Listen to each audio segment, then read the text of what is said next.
संत संरक्षण समितीच्या आंदोलनाला अखेर आझाद मैदानावर सुरुवात. कामगार नेते भाई जगताप यांनी दिली भेट.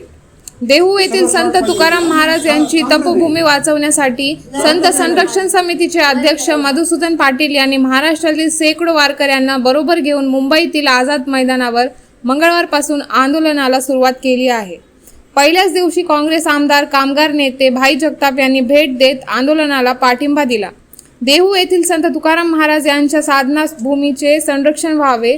भामचंद्र भंडारा हे केवळ दगडधोंड्याची पर्वतरांगा नसून विश्वाला समतेचा एकतेचा संदेश देणारी संत तुकाराम महाराजांची गाथा येथे जन्माला आली. गाथेच्या प्रती अनेक साधकांनी आपली साधना याच डोंगरावर केली.